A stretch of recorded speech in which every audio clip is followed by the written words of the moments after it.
Hey everybody, welcome back to another episode of STAGR Cast. This is your host, Adam Lamson. I wanted to take a quick minute to talk about everything that's coming for you in this episode. We connected with the one and only Tom Blais.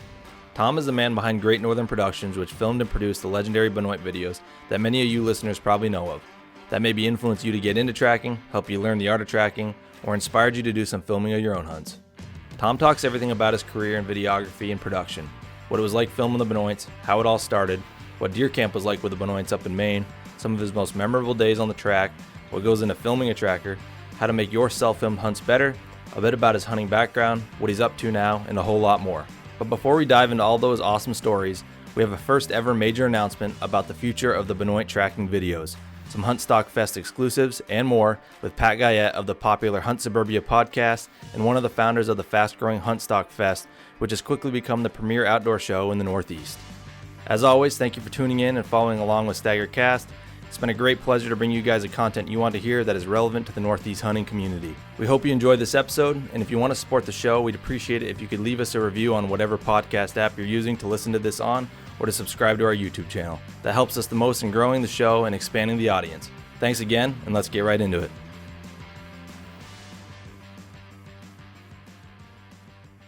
All right, like I said, before we start this episode with Tom Blais, I wanted to bring on Pat Guyette. He's with Hunt Suburbia and the guy behind Hunt Stock Fest, and a good friend of Lanny Benoits, and he actually has some big news coming about the Benoit videos and all that stuff. So I want to turn it over to you, Pat. Talk about Hunt Stock, talk about the big thing you've got going on, and what's coming for the listeners.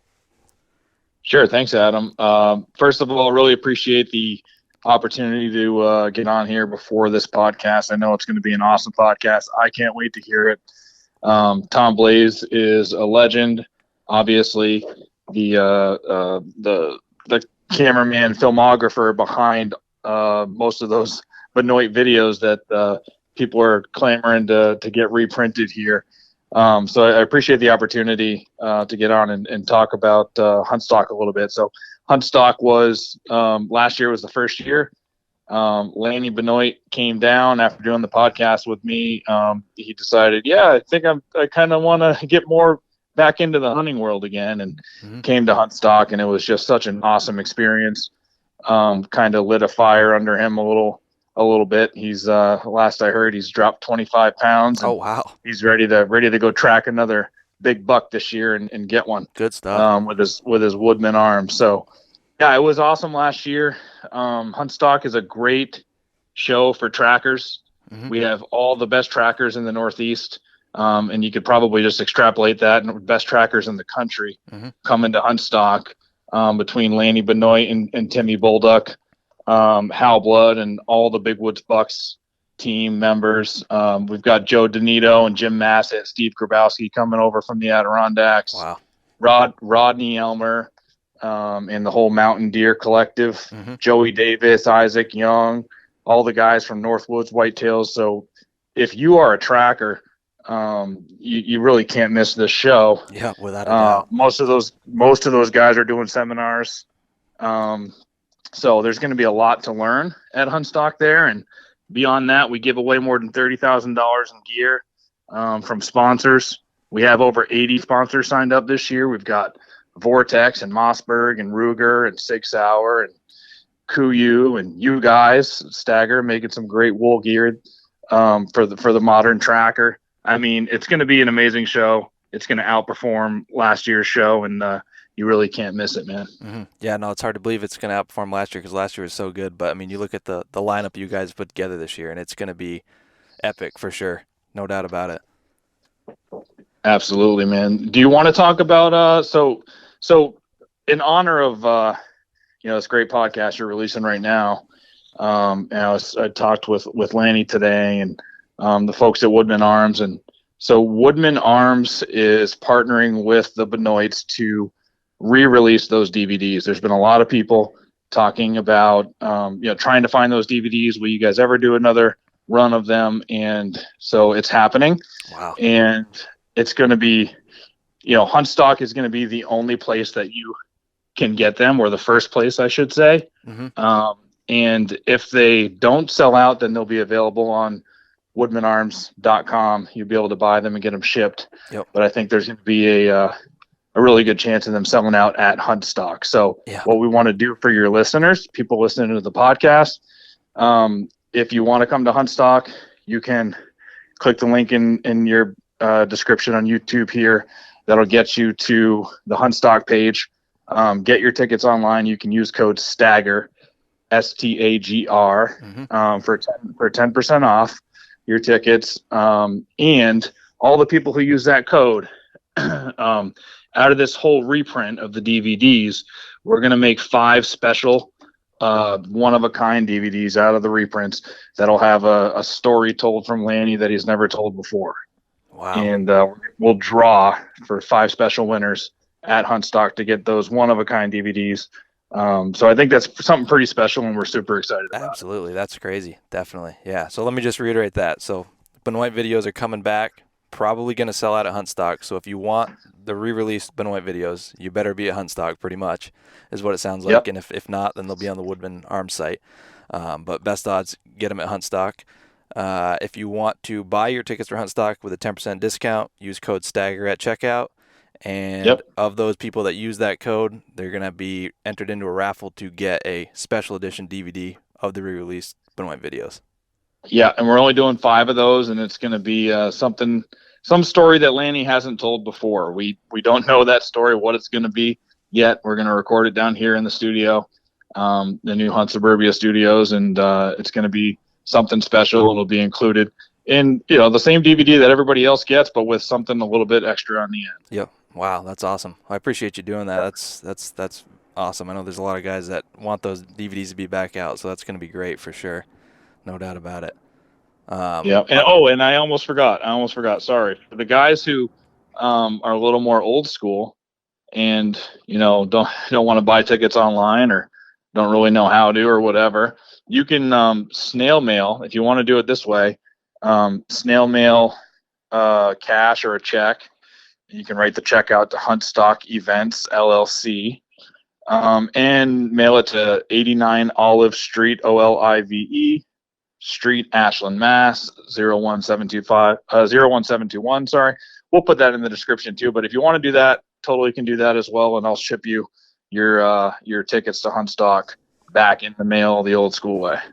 Okay. Yeah. We'll put that in the description, so people need to do it that way. We can do it. And to add to that, we also want to do, so if you guys use the code STAGR at checkout, we're going to have some exclusive stuff just for you guys that you can pick up from us at Huntstock. So some special gifts there. So we got special gifts for the people that use the STAGR code at checkout. Pick those up from us at the Huntstock booth. And like I said, we also want to pledge. We got $5,000 worth of giveaways of STAGR gear at Huntstock. You have to be there. It'll either be awesome. You draw out a hat, what you get, or we'll do a wheel, or you can kind of pick what you get. We're still figuring that out. But we got $5,000 worth of STAGR gear for you guys at Huntstock exclusively to pick up. All free stuff for you. So anything else you want to add, Pat? I guess we should just say where it is. Huntstock is in Westminster, Massachusetts at Wildwood Farm. It's August 11th, 12th, and the 13th of 2023. The actual address is 50 Woods Road, Westminster, Massachusetts, centrally located for the Northeast. So it's really it's a 3-hour drive at most for most people, to coming in from anywhere. So awesome location, great farm, really just a one-of-a-kind event. It's all about getting hunters to come together, just celebrate what we love to do. Drop any egos at the door and have a really good time, learn about hunting, win some free stuff, and make some great connections. No, it's a great event. And really, the Northeast hunters are just a community in a whole. Everybody supports each other. It's like you said, all egos are at the door, and it's a really good time. A lot of, you get the beers flowing, stories, you get all these awesome vendors. So it's going to be a good time. If you're not there, then you're really missing out. But like Pat said, Benoit videos are being re-released, exclusive at Huntstock. Use STAGR code to check out to get your tickets at a discounted price. And I think that's about it, isn't it, for now? Yeah, and a big thanks to Woodman Arms for heading up the project to get those DVDs back into production. They're close with the Benoits, and it's just an awesome thing that they're doing. They're going to take care of all the shipping and everything. If they don't sell out of hunt stock, they'll take care of all that shipping and all the business side of the stuff, so that Lanny doesn't have to have to be sitting in his house shipping out hundreds of DVDs. But I do think they're going to sell out at hunt stock. But if not, you'll be able to get them at woodmanarms.com. Awesome. Yeah. Well, you guys heard it here first. Benoit videos are coming back. Get your tickets for hunt stock to get them. And I guess we'll roll into the episode now with Tom Blais. Hope you guys enjoy.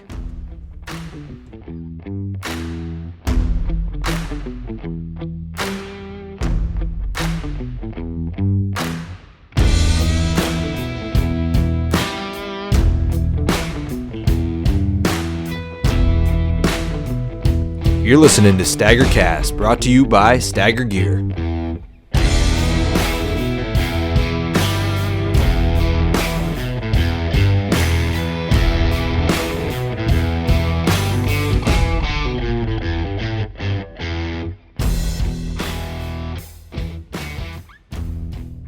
All right, we are back. Another episode of STAGR Cast. We are talking tonight with this is the first of our kind. We're doing it over the phone.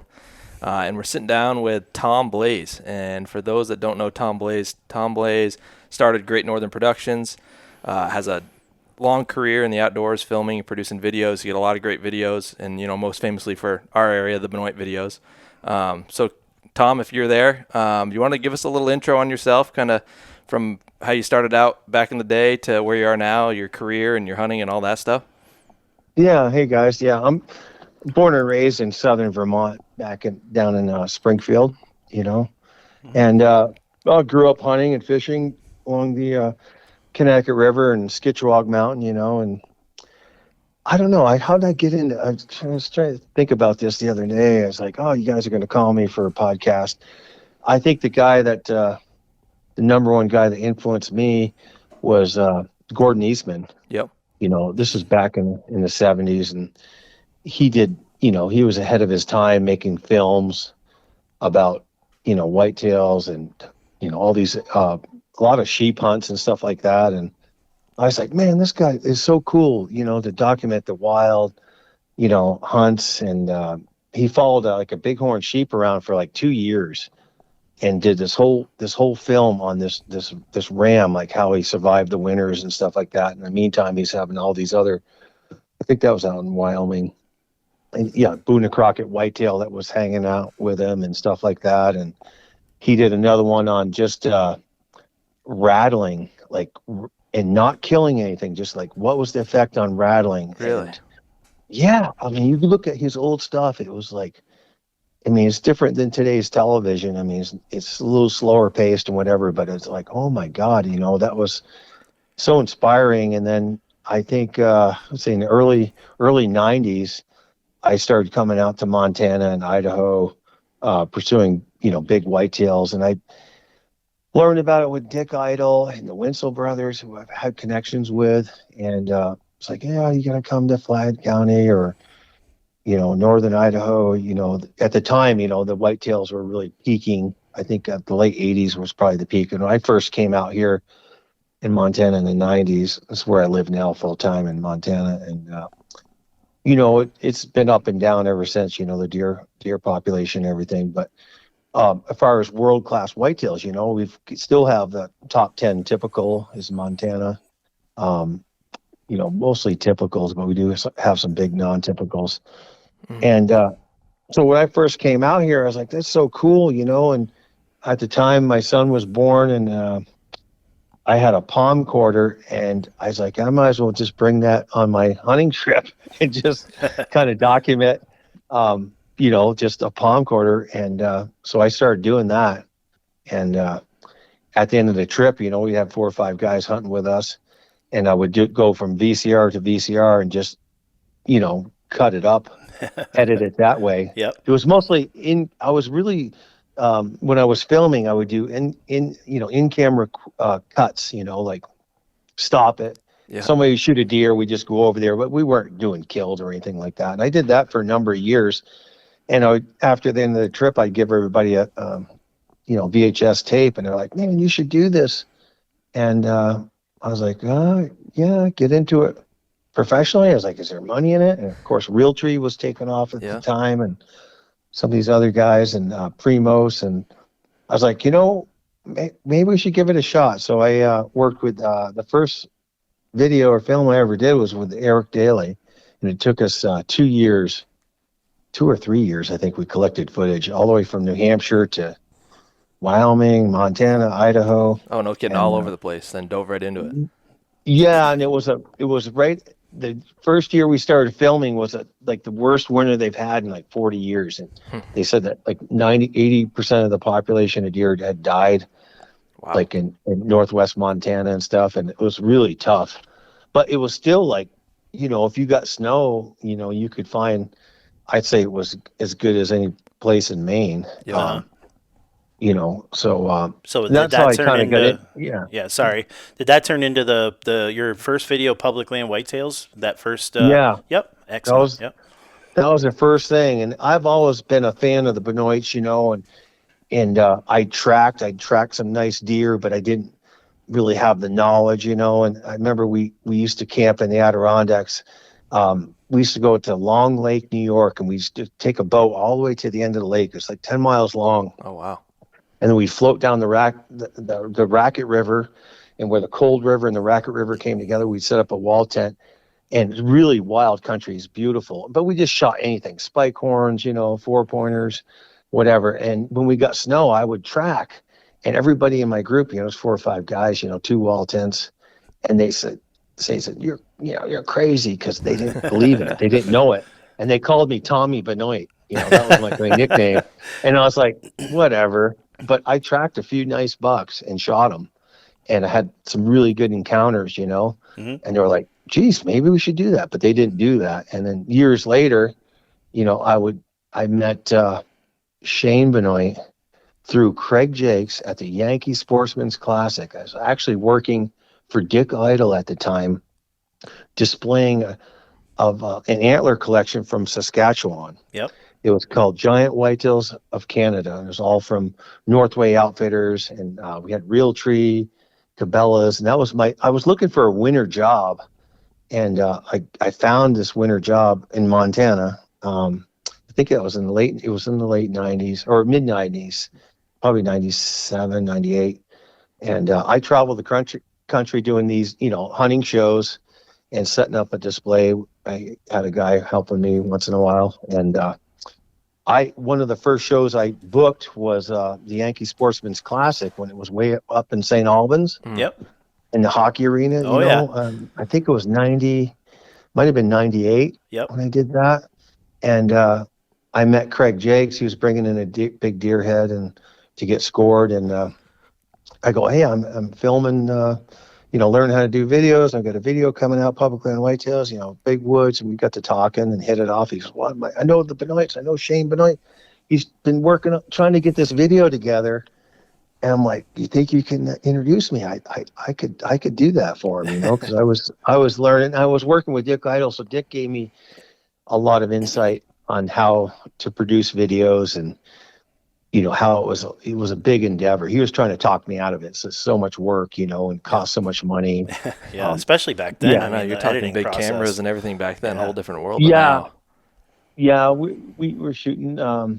Dick was, I think they were using the big beta cams and stuff. And then we switched over to the Canon XL1s, and they were like 12 pounds. It was like, oh man, this thing's nice. And it was all manual controls and stuff. And so I met Shane, and Shane had a vision of over the shoulder, tracking.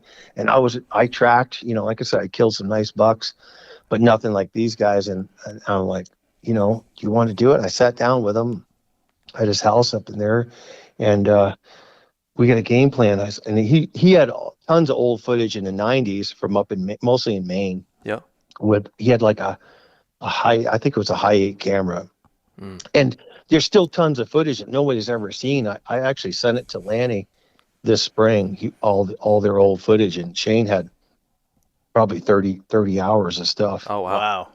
Yeah, and I never really used much of it because it was low quality and stuff. But it was like Larry making knives, and he got Shane film Larry. They hunted together a lot, and Shane filmed Larry shooting a buck up in Maine, and that was on the first video, the first Benoit video that we did. Yep. And you can kind of see that grainy quality. But anyway, so yeah, Shane, give all the credit in the world.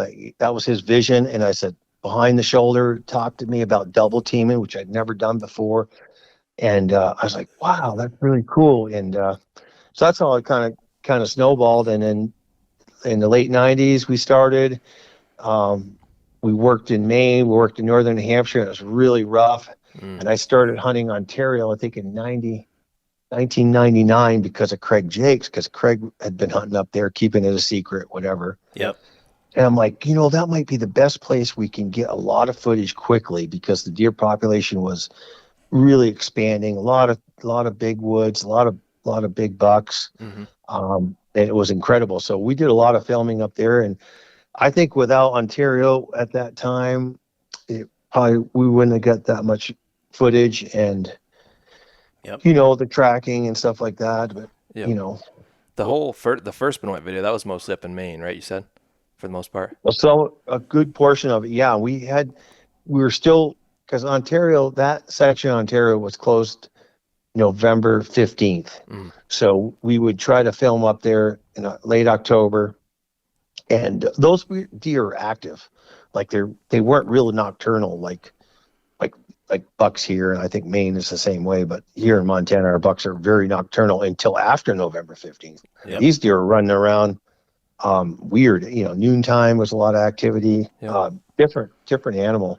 But then we'd come back and go home for a couple of days, and we'd go, okay, now we're going to go to Maine, set up tents up there, or go to northern New Hampshire. Sometimes we hunted out of Shane's house and just drove across. Yep.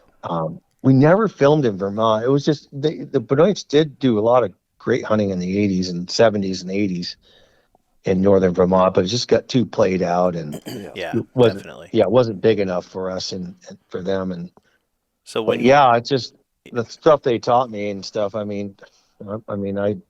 could go on for hours, So when you first started videoing, when we talked on the phone briefly, you had mentioned that it took everybody a little while to buy into the process, and can you explain, like, initially filming with them and how they kind of I'm sure were there a was little some reluctant at growing pains with first, that, and then kind of came into it near the end there?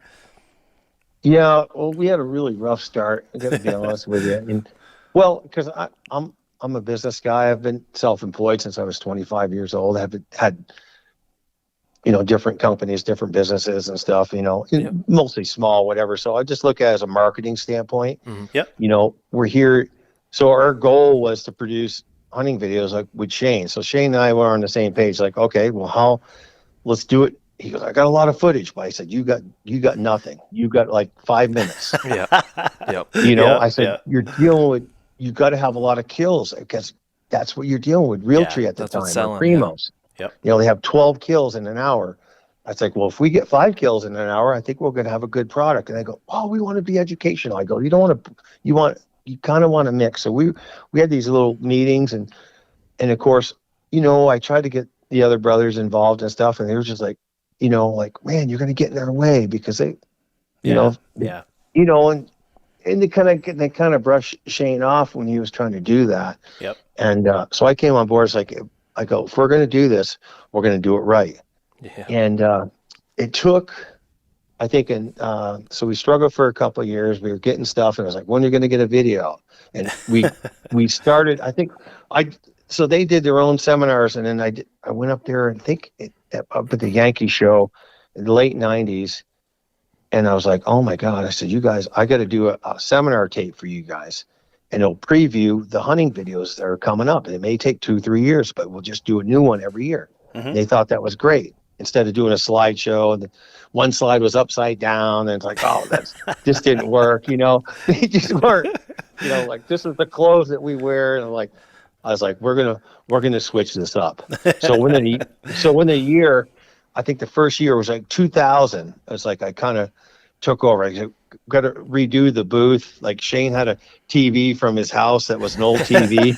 I made him a tape, and their coats looked blue. Their green coats were blue because the color TV, it was all blown out and stuff. And I was like, oh my God, And things were just starting to go digital then in 2000.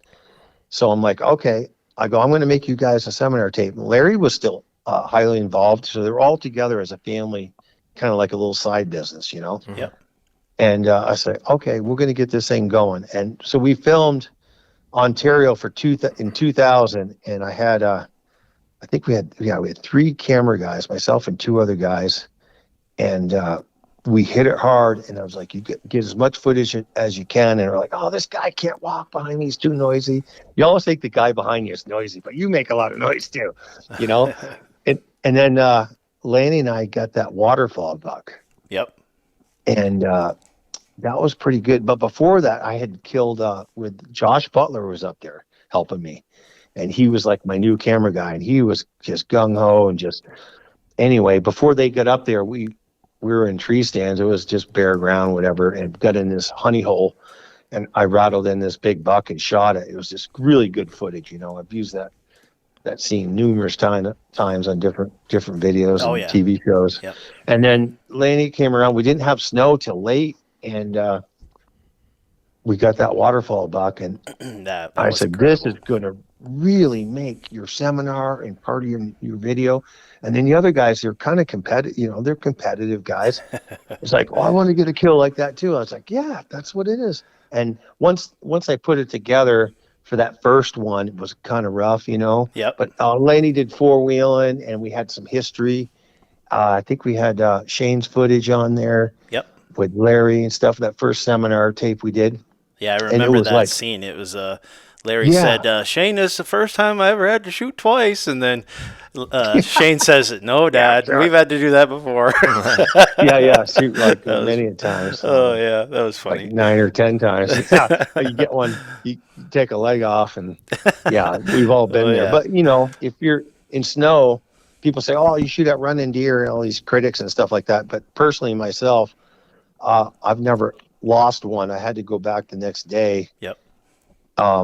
I shot one in the hoof, not in the leg, and it just like he just didn't want to run anymore. But I didn't know. I just was like a couple drops of blood. I didn't know. But normally, you don't lose the deer, but different, especially if you know it's a deer that you want. You don't give up on a blood trail or whatever. Yeah. But no, that was those guys, and that from that moment on, they were all on the same page. And then and Lane, who at the beginning was really negative, like I sent a guy up to Maine, I think in the late 90s when they were still up in Jackman in those buses. They're probably still there. Yep.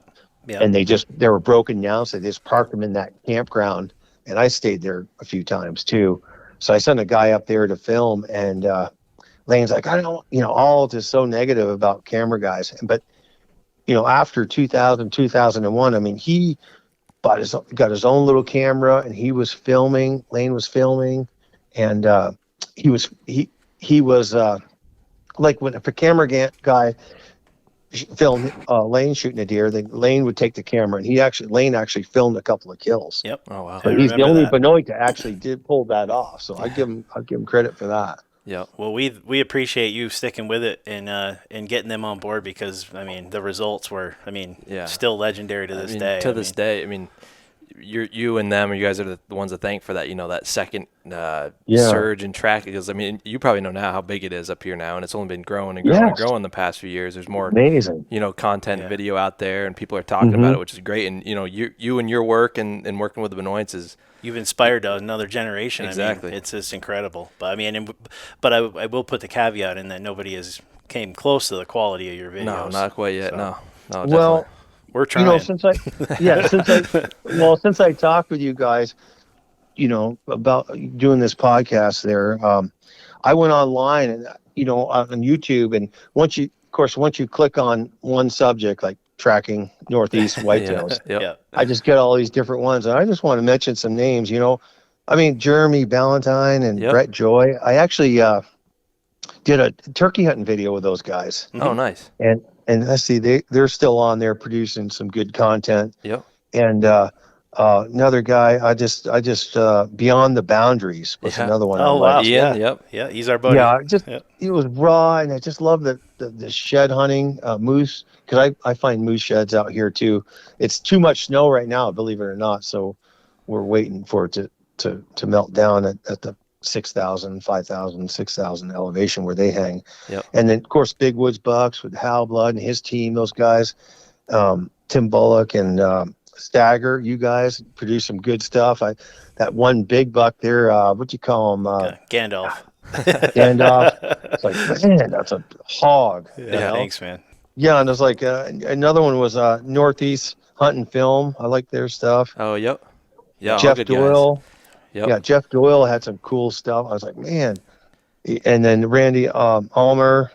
For sure. Yeah. Yeah, those guys. And I remember him from taxidermies up at the Yankee shows and stuff. But hey, I was going to ask you guys. So what the heck? How are they? What is the apparatus that they're filming on their shoulder? Yep. Is that a GoPro? A little. Yeah. So thing the that wraps on your shoulder? actual camera that we use is Greg and I both use a 10 this year. A GoPro 10. Yep. And we have a thing we've been working on, this little pack. I mean, it's a known thing. People kind of take a backpack and kind of modify it to hold a frame or like a camera arm or something. And we've actually been working on a product coming out this year through STAGR. Okay. So we've got a small day pack coming with a frame that's built into it that's really going to allow people to do more self-filming and stuff. So that's coming soon. But yeah, so it's pretty much, it's a pack with a frame built in, or a rod or a tube to hold that camera. But I know some guys just there's like a strap that goes, it's like a clamp that goes onto the backpack strap, but that's kind of. Jeff Doyle kind of pioneered the actual apparatus that goes up above the right or left of your head. And right, Jeff. I love Jeff's stuff because you can see his face, you can hear him, and then you get a glimpse of it. It's so hard to get because you have to have a really good lens and you have to be able to zoom in. That's why it's so difficult. For sure. But I thought, like, man, over the years, like I shed hunt a lot. Like I didn't do much of this year because we had a really heavy 3-4 foot snowpack. Yep. So the antlers were buried, and then I waited too long because getting ready for my wedding and I'm building a garage. I'm working 3.5 hours from home, so I spend the whole week down in Darby. I stay down there in an apartment, and then I come home on the weekend. So I haven't really shed hunted this year. Normally I find like over 60 sheds a year whitetail, and I put on 300, 400 miles. I have found like a dozen. I put on like 30 miles. Yep. Now it's greening up. And I don't know. I'll have to. I still haven't collected all my trail cameras, from last year. I went last Sunday and collected like 5 of them that I had removed, and towards the end of November, and some were still working. It was amazing. Yeah. But if I'd like to film, because I went shed hunting a couple weekends ago, and at this logging job, and I found some nice sheds up there in January 1st. They dropped early because we had really 30 below and a lot of snow. And I'm coming down this snow field and kind of post holing. I'm walking on top. It's over knee deep, and I fall through. And all of a sudden I see it's a strip cut, and I see a black bear walking right in front of me. It's bear season too, but I don't have a gun. But it was a big sow, and I see two little ones behind it. And I'm like, man, I wish I had a camera. It's like 50 yards in front of me. And I'm just standing there, and the 2 little ones were last year's, not this year's. They're pretty good size. Yep. And they looked really rough, like they just crawled out of a hole. And those 2 young bears were groaning and moaning so loud, and just because they were like probably hungry, and they're just coming out of that high country, just like, just following the mother. And I'm just like, stuff like that. I wish I had, just make little videos. And you guys inspire me to get back into it. And I should just create content and just send you guys the raw footage. There you go. And be like, some crazy stuff out here. I'm telling legendary you, so stuff. wild. Yeah. So, Question for you. Kind of go back to the old days of when you got into filming with the Benoits. What was the first buck that you guys actually killed on camera where you were like on the track with them? And like, what's it like being a cameraman on the track of like a successful hunt? Yeah. Okay. I'm going to put myself in the moment. The thing at the time with Shane, I don't know if you know, he had kidney disease. So he had a transplant. And he actually, it was failing when I met him. So he's pretty sick, you know, and then Lane didn't want nothing to do with any camera guys. So it basically, and Lanny was in his early 50s, but he was an amazing man. Yep. Like his, he was built to hike, and it was really hard to keep up with him. And even though I was 30 something years old, you know, and I was in great shape, working out all the time, and he had this big beer gut or whatever, which he still has. But like, I tell you what, this guy was like probably 55 years old, but he was like, it was hard to keep up with him. Yeah. But then I tried to say, hey, you know, you have to stop and explain things. And I tracked before, but they don't want to hear that. You know, this is how we do it. And so I was, you know, that waterfall buck was the first one. And after that, once he saw what I did with it, he's like, now we're going to work. Yeah. Now we're going to tell people, we're going to share. I go, this is what it's all about. Yeah. We're trying to produce a good product. And what we did is we're both looking for, I was looking for a winter job, because I was a stonemason, which I still am. Yep. And I owned a granite quarry in southern New Hampshire too. So I was really busy. Yeah, I was really busy during the summer, but I would shut down November 1st and just go hunting. And I just needed a winter job. I wouldn't start up again till like April, you know, because it's harsh conditions down here, you know, and we just shut down. And I said, I need like a winter job, winter income. And I did the hunting shows for Dick Idle and that Saskatchewan antler collection. I kind of liked the shows, you know, the salesmanship, meeting other hunters. It was fun. And I crisscrossed the country for 2-3 winters there. Yep. I said, let's just, produce these videos, and we can just, do the Northeast shows. And they didn't know how to go about promoting the shows. I go, we can get a free booth. I go, we might be able to get a free motel if we're down in Massachusetts or New York and stuff like that. And they didn't know how to do contracts. So I was like, I've done all that. I worked with Dick. I learned all that stuff. Yep. And so once we had one video going, they saw that. It was a little bit of cash flow, and they could say, hey, you know what? We could take a month off. And that's what we all had our hands in the pie. We all got paid. Mm-hmm. It wasn't a lot of money, but we could, it wasn't like we had to work extra hours. The money just went right back into hunting and stuff like that. And so it was good. But I liked the part about it is young men, like the seminars that we did, and helping people, not just track, because the Benoits morphed into shooting deer on the ground blinds, rattling in deer, all that.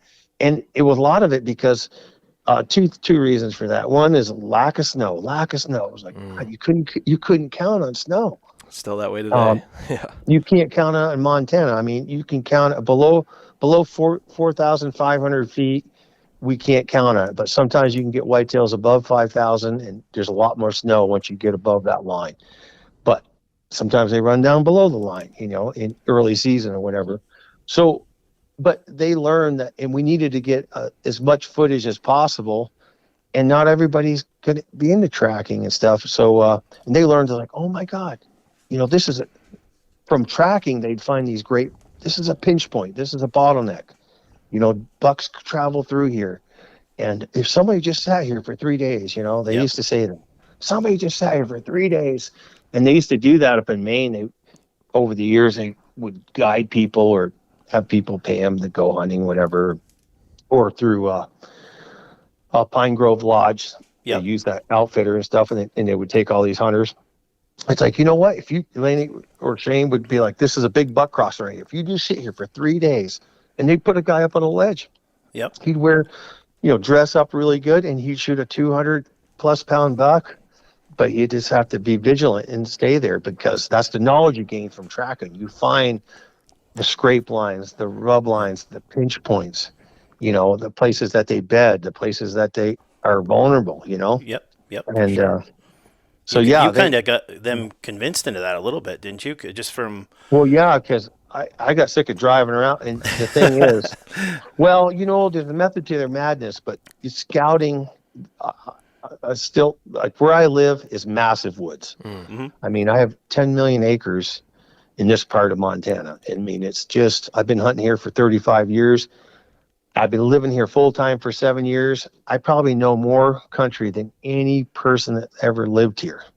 Yep. Because I'm in the woods all the time and I'm scouting new country now with the trail cameras and everything. But still, I don't know certain mountains and drainages. What's on, it's so big. Yep. I mean, these mountains are, typically where we hunt whitetails, they're 6,000 feet. Some are 7. Yep. Wow. And but the whitetails tend to stay below the 5,500. In the summer, they'll go up higher, but generally in the fall, there's a lot of logging roads. It's logging country, but a lot of them are gated, and it's like nobody hunts it. It's just wild country. Yep. So the scouting thing, and that's what the Benoits do. I mean, they just drive, know your land, know your prey. That's not my quote. That's an old one. But so the first thing they would do, like say when they got to Ontario, I remember 2000, the first year they got up there, and they were just driving. Everybody's like, oh my God, they're just driving. And then they'd get out. But they were looking at the terrain, looking at tracks in the dirt and the gravel, and then get out and do these little hikes. And Lanny, would be like, oh man, this is good. There's a big buck in here. See that track in the dirt? This is a lot of cover right here. See where they left this strip of timber right here? It's all clear cuts. They're going to travel right through here on this high ground. And sure enough, there'd be a big track there. Go out in the woods, you'd see old rubs, some new ones, sometimes find a big shed antler or whatever. And but after a while, I'd be like, you know what? These bucks are moving. And because wait for the snow, they always waited for the snow. But you could be rattling and killing these deer right now. I told them that. They just looked at me like I was crazy. But I proved it to them. I said, these deer are active here. They're aggressive. Yeah. And so yeah, we did a lot of that.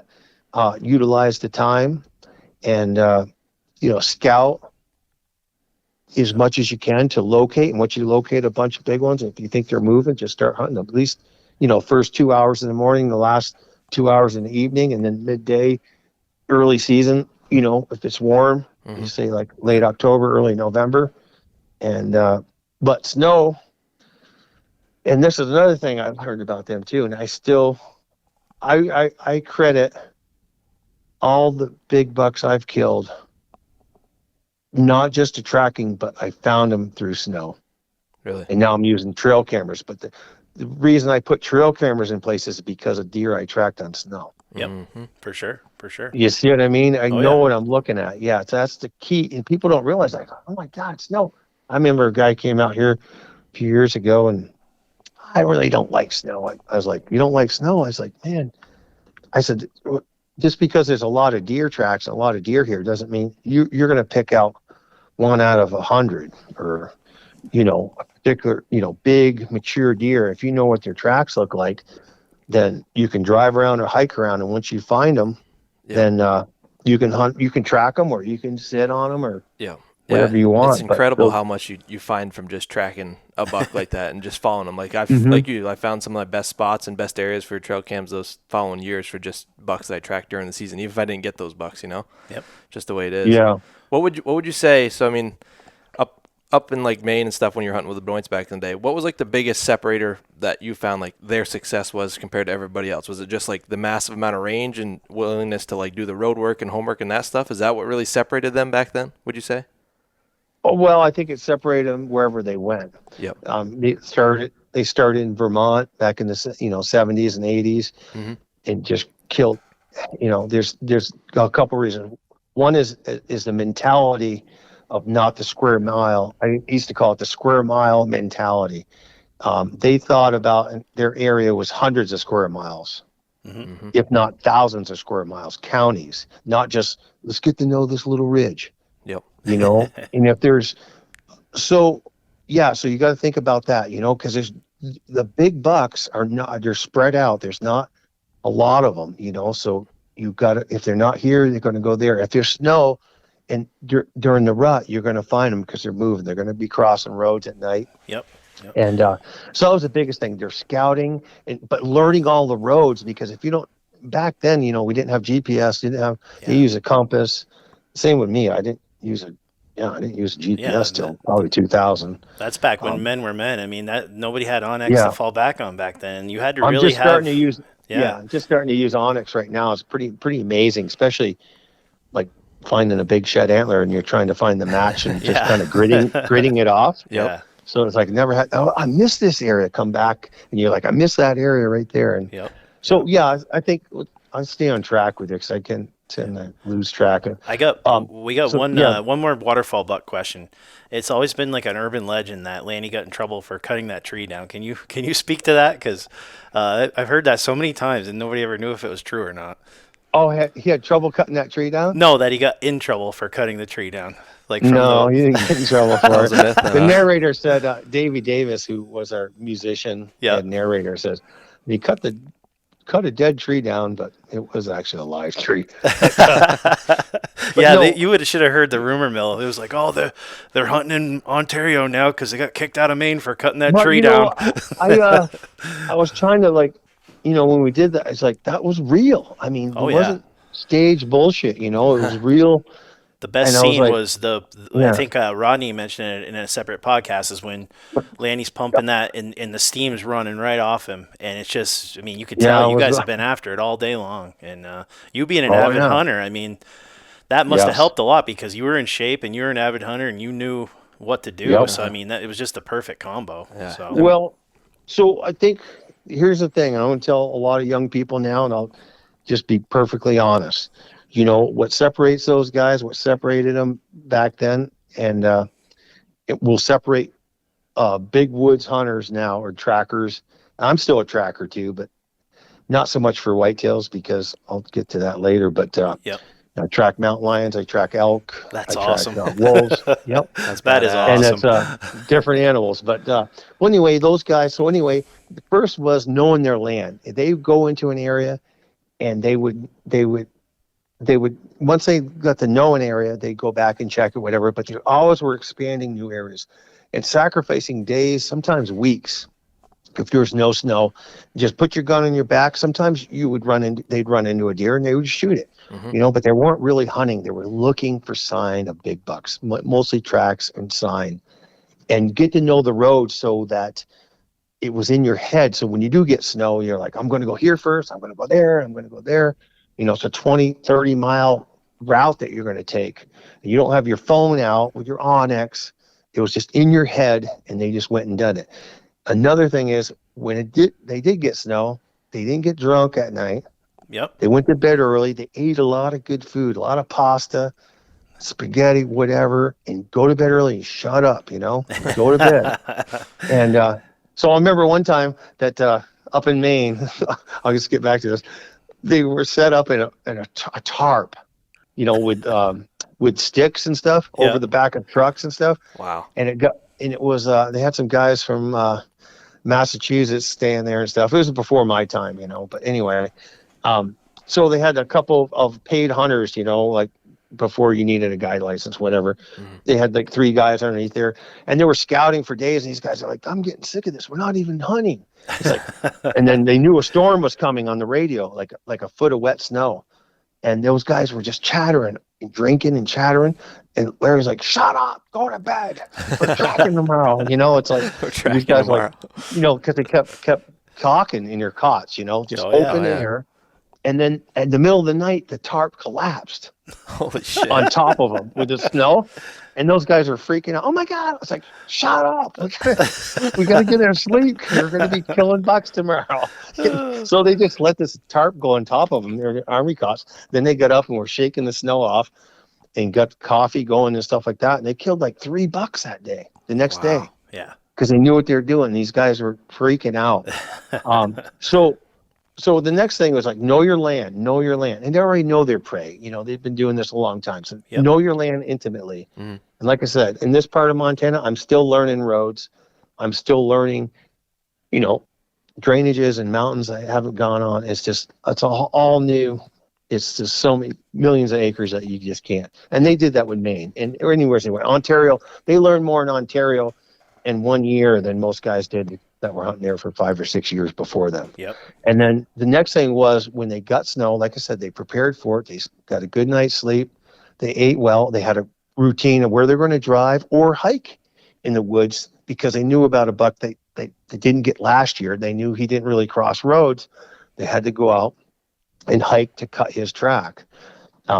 So you're always thinking about that, deer that got away and stuff like that. And then when they got on a and the third thing would be very, very particular on a track. They're going to got to get on a track. It's like you get, 4 or 5 buck tracks and it's like still not big enough. They followed in the woods. He's going through the brush. He's got a tight rack. And not flat footed enough. And I'd be frustrated with him up in Maine, like, just take this track so we can film it. Like, nope, it's not a 240 pounder. Yep. It's like, that's what I got to get. So, and sometimes you go a snow day and he goes, I'm not tracking something I don't want to shoot. I'll wait till tomorrow. We'll go do it again. So that's the biggest thing, being very particular on the track, the animal that you want to follow, because, if you don't want to shoot it, why follow something that you're going to regret? So, and then the next thing is, once they got on a track that they knew this is a giant, this is a big buck, and they know it as you follow the deer, it's like, man, he's must be wide. He's going around these trees, and I just like this deer. He's a monster deer, and not give up. Not give up. Yep. Go all day long. Come out with your flashlight. You're not looking where you're going. It's just all of a sudden, okay, so now we're like, where the hell am I? You just pull out your compass. Yeah. And we just had compasses back then. We just like, that's the direction of the road. But, wow. Here's the thing. Last year, so I started using Onyx like 2 years ago, but it was like too much. I couldn't figure it out. And it was like, battery go down on my phone. My son uses it and stuff. I go, I understand it. I understand the technology. I still use a GPS to mark places.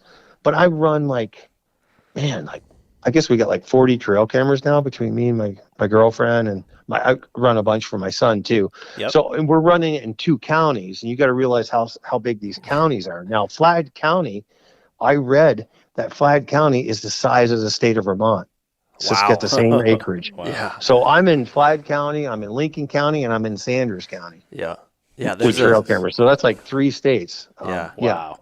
That's a big difference between, big woods we say up here, big woods and stuff up here compared to out there. It's just a whole different. Well, it's similar because it's logging country, there's roads, but there's a lot of gated roads. Yeah. But there's just certain mountain ranges that they're just, you're 20 miles between drivable roads. Mm-hmm. And, but no, it's so where we're getting at, just sheer size difference. Yeah, I remember we had Lanny on the podcast this past summer, and he was talking about days where he would go and he'd be 20, 30 miles, the roadways to get back to his rig, and he had some guy pick him up, and it was like a 45-minute drive back, and the guy was all pissed off and everything. Right. But sure. I kind of have a question for you based on what you're just talking about them, finding the right track. When they get on a track they were going to take, the right one, back in those prime days, what was the odds they were killing that buck? What was their success rate, would you say, in their prime there? That depends on a lot of things. Depends on the time of year. Yep. Mm-hmm. Because anywheres, I don't care if you go from Maine to Minnesota or Montana or whatever, but if you get deer out here where I'm at, after the 15th of November to the 20th, is really tough to track because they're on the go. Mm-hmm. And they're moving all day, so it's really hard to catch up to them sometimes. Yep. Yep. And then before the 15th, they're rutting, but they tend to be more nocturnal, and they do eat. And once they eat, they do lay down. And then after the 24th, they're slowing down again. Yep. Yep. Once the primary breeding. So, and also it's snow conditions too. If you can follow the track easily and it's fairly fresh snow, so there's a lot of variables, and people know that in the sound of the snow, if it's crunchy, but let's do a scenario let's say it's before the peak of the rut and you get that first early snow.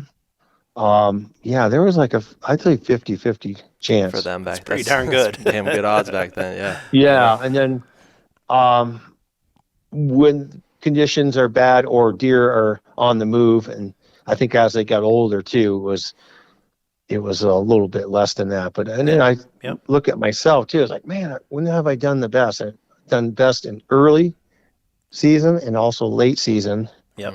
And then out here, when we do get snow and the elevation, it's tends to be powder, like a foot or two of powder. Yep. And it stays powder for like a week until it snows again. And it's like, if you can't see what the track is, until you go underneath a spruce tree or something like that. And it's like, you're just looking for the width. It's so hard to track in that powder. Yep. Because other deer are mixing in and, filling in the tracks. And it's insanity, Yep. it's, Yep. but there's other times where it's like, or it's like old snow and powder, and all of a sudden it becomes really warm and the snow's melting off the trees. And then you get a track that's, is really vivid because it's melted and it's on wet snow, and the other ones were done when it was powdery. Yep. So it's just, you just focus on that. It's nice and sharp, and you just run on that track and get on that buck. And Yep. Yep. but yeah, it's not easy. But those guys, yeah, and I know young people say, it's like, it's not a bunch of bullshit. I mean, these guys were the real deal. Yeah. I'm telling you. Yeah, you And saw I it gotta firsthand. say that a number of people I've worked with in the industry. I worked with Sports Afield for a while, filming across Canada and the United States, and met probably, like Jim Shockey and all these different guys. Jim Shockey, actually, he really said he saw our stuff back in the day in the early 2000s. We're at the SHOT Show, and he's like, man, and he was a tracker too in Saskatchewan. Yep. He tracked some big bucks, and he got some great footage. Oh, no kidding. Never I got didn't a know kill. He said he goes, I gave up on it. It's so tough to have a guy behind you. And I know. Yeah, and for sure. I think he mentioned the Benoits, Larry, in one of his articles way back when he was did. doing a lot of writing. Yep. So Rolling it was into nice that, I have to ask you this question, or I'm going to regret it forever. But what was it like being around Larry at like hunting camp, and what kind of, can you just talk about the man a little bit and what it was like being around him and hunting with him? Yeah, he was real old school. Like, didn't want anybody hunting out of it. He thought everybody hunting out of a tree stand was, that was unethical, stuff like that. And it was cool. Real old school. As far as like if he saw a trail camera in the woods, I think he would have shot it. Back in the day, Yeah. he didn't really understand that the technology. Yep. And stuff, which was okay because we're like, hey man, but when you're, one-on-one, and he was a really good storyteller, because, I mean, that's how a lot of older people, communicated back in the day. Yep. You tell me a story and then you just pass it on, whether it's telephone or, a conversation. So yeah, there was a lot of good stories I filmed with him. I spent a couple of days with him different times. Like one time just making knives in his shop. I think I spent I rolled like 5 hours of footage. Oh, wow. And I mean, somebody could probably do something with that. It's all on that mini DV, the Canon XL1s that we shot back in the day. Yeah. But Lanny's got that footage, and you could do, and we tell stories too. We did a lot of that. I just filmed a lot of stuff. And then like Larry took me out to where he grew up, and JP the farm. Yep. Yeah, his dad was a tracker, Leo, and he went to the cemetery, and he got real emotional too. And I was like, man, showing me the mine that he worked in. Yep. And then where he was a CCC boy, back in the Depression, where they hired people. They cut I think fire trails and stuff up over this mountain. And it was in the wintertime, and he goes, I knew they dropped a lot of axes and crosscut saws. So the spring he went up there, or it might have been a couple of years later, and he walked that, and he picked up all these old tools and saws, and he put them up in his house. That's awesome. Yeah. Yeah, they're all rusted and had patina on them, but it was history, and Yeah. he was an interesting guy. He was moody, grumpy sometimes, and but he was a true tracker. And then as he got older, I was trying to tell him, like, hey, Pop, you don't have to go tracking. I said, we took him up to Ontario, and his later year in the 70s there, and building ground blinds for him. It's like, you just sit here, we'll try to film you. And he got some nice bucks. Well, I was going to say, like the deer hunting with the Benoits DVD, I mean, that was a really touching thing when Larry got that buck and had, Shane actually got a little choked up on the video talking about it, and that was a great scene. I mean, it was just incredible, But Yeah, they were real close. They hunted a lot together, and and a lot of times there wasn't no snow when we did that too. So it's like, back in the day they would just constantly scout. They weren't really serious about hunting because you always could count on the snow. And then we had some years where we didn't get any snow at all. We're like, well, aren't you glad we sat on the ground and and did that? And it's like, and then like Shane would start thinking like that. Oh man, this is a good bottleneck, or they call them pinch points. I go, yeah, between all these lakes and stuff, and you get in between these lakes, and you get in a really big lake like in Ontario or northern Minnesota, and at the end of that lake is always a series of it's water, and it's marshy, and then there's a beaver dam usually. Yep. And those deer will have a trail right across those old beaver dams, and it was like sure enough. And then some of those beaver ponds would dry up and stuff, and the deer would just feed, or they'd cross those, and you look at that and you're like, they will swim, but they'd rather just go at the end of the lake. Yep. And those are great spots, and we did have really good success there. And then through tracking, we would be like, hey, oh yeah, I remember one. I might be saying too much here, but I remember one time Lanny and I were tracking this big deer. I mean, the thing had a club foot on it, like, holy, I wonder what this thing looks like. You're just like, it's going through the swamps and the bogs, and it's going around stuff. And, but the feet on this thing, it looked like a 270-pound deer, just rounded off. The STAGR, I like that name, STAGR, because that's how we determine the chest of a deer, how wide that is. Yep. And even you can tell mature bucks that have small feet, they still have that width. Yep. Mm-hmm. And so this one had it all, and it was rubbing big trees and stuff. And we had Shane and we had Larry, and Shane was like, man, he needed another kidney transplant. He wasn't doing good. Yeah. And Larry had really bad knees. So we just strung these guys out on these little high bluffs, and we tracked that deer before, like a week before, then it melted. So we kind of knew that we knew it was the same deer, that we might do the same thing. So we posted those guys out, and we got back on the track. And then Lanny and I are tracking that deer around, and all of a sudden, we jumped it, whatever, and we just hear this. We heard one gunshot. We're like, and it's like, yep. Lanny goes, well, that's Pop. I was like, how do you know? I was like, he's a good shot. He don't shoot more than once, and which he had that reputation, Yep. So he goes, let's just go over there. We didn't have radios or nothing. He's like, you're that confident? He's like, yep. Because that deer was going in that direction. So we just hiked over there, and there's Larry with that big buck laying there. Wow. So that's awesome. But he was kind of like, oh man. I was like, well, it's all part of the team. We'll go get it. That's awesome. That's crazy. So you've pretty much hunted with all the guys then, Lane, Shane, Lanny, and Larry over the years as a cameraman. I filmed all those guys over the years, and we definitely got kills with all those guys. And I had, of course, I had a lot of good help. I had, Josh Butler. Mm-hmm. He helped us for many years. Bruce Merrill from New Hampshire, he was a great help. Craig Jakes, he helped us a lot. Yep. And Lane did a lot of filming too. Him and Bruce Merrill. Bruce filmed Lane shooting a big buck. It was high 160s. Yeah, wow. I think it was it would have been 166 or something like that. It was a big 5x5, and then the next day, Lane filmed Bruce shooting one, and I think they were tracking and rattling, which I'd done before, and it works really good. Like if you get tracking a buck during the rut, and you think he's in some thick cover or whatever, and you stop, and you think he's bedded, and just rattle because you're rattling.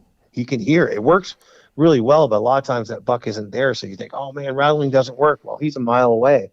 So if you just track a buck and keep rattling, I've done it I've killed three nice mature bucks doing that. They just come back looking at you? That's awesome.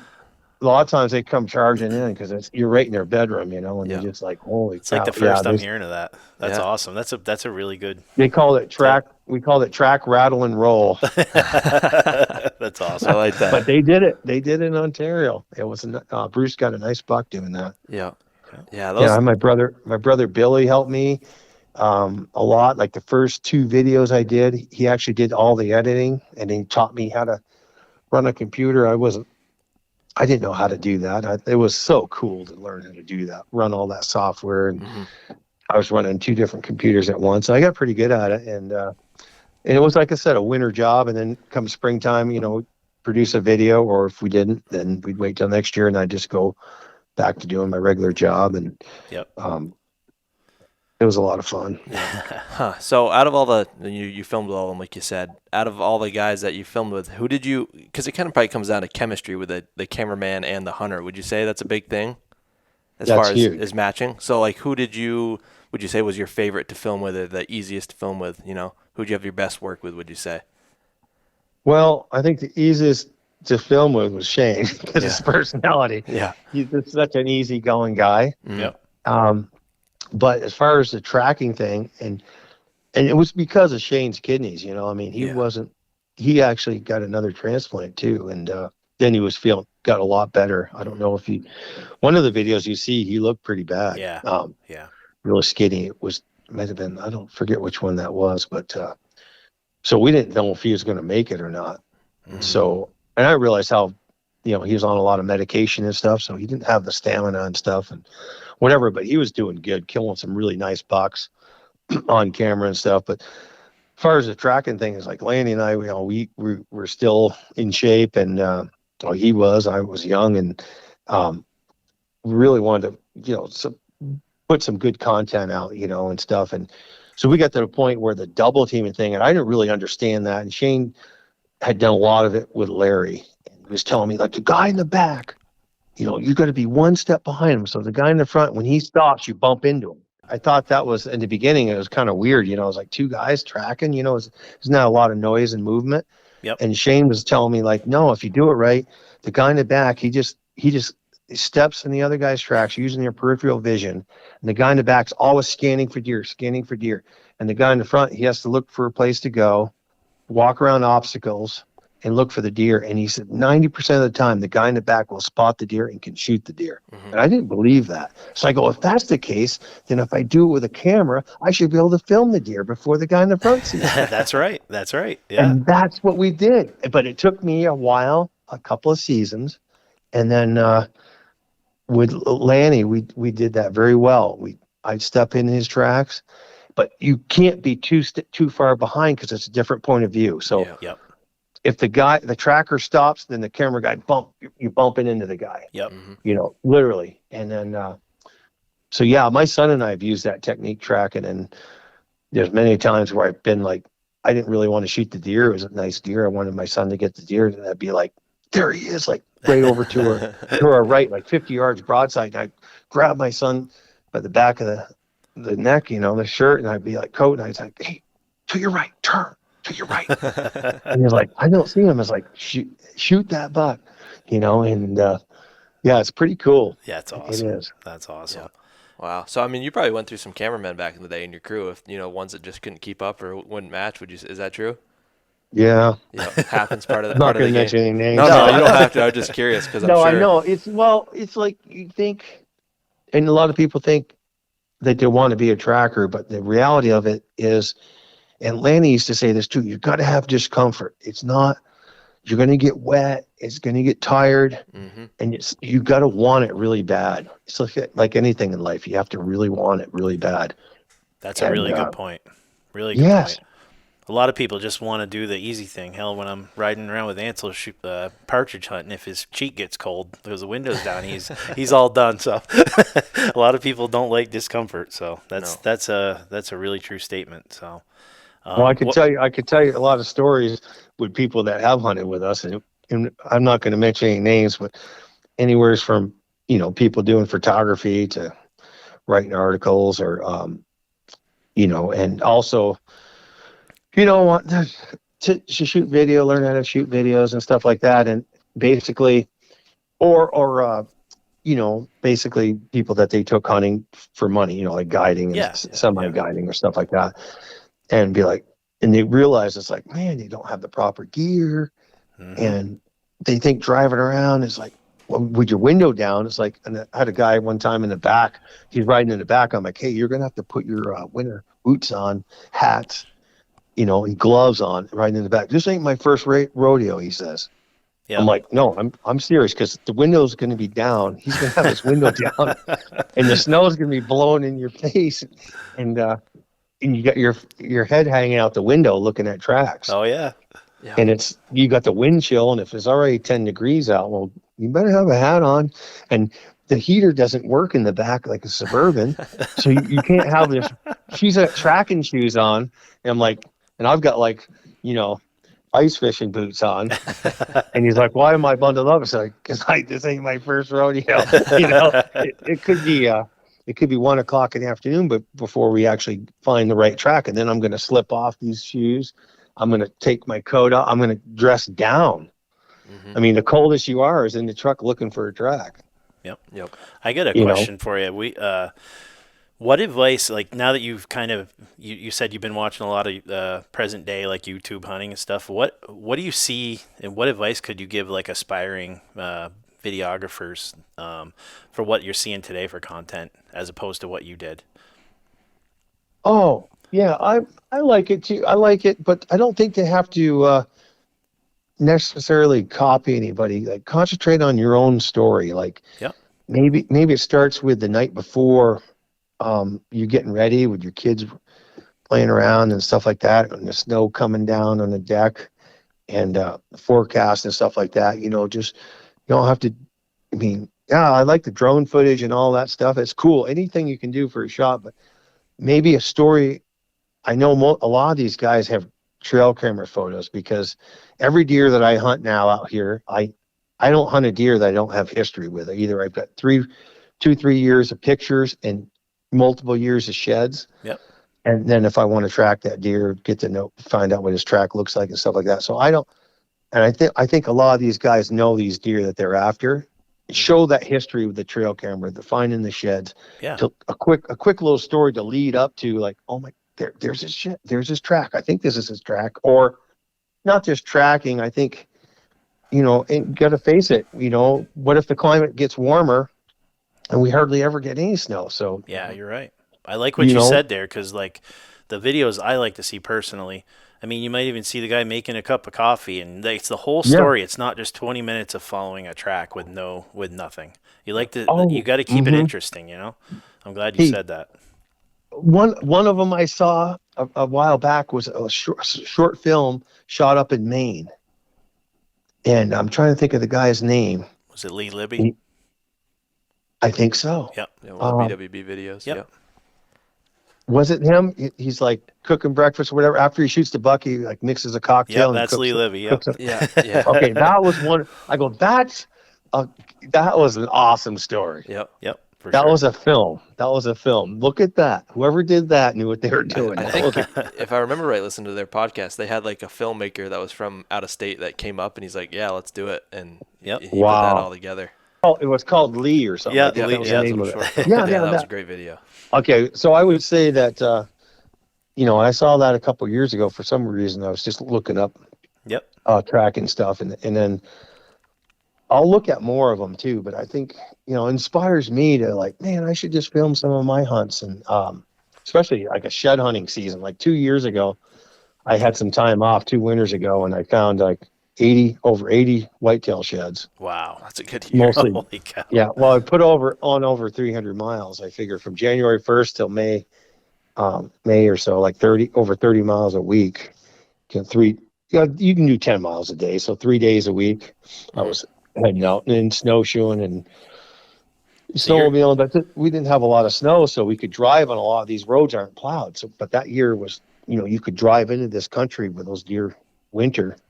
And this year you couldn't drive in there, so it's a short season, Yep. But, come meet and learn from the best trackers in the world this summer at Huntstock, America's reinvented hunting show.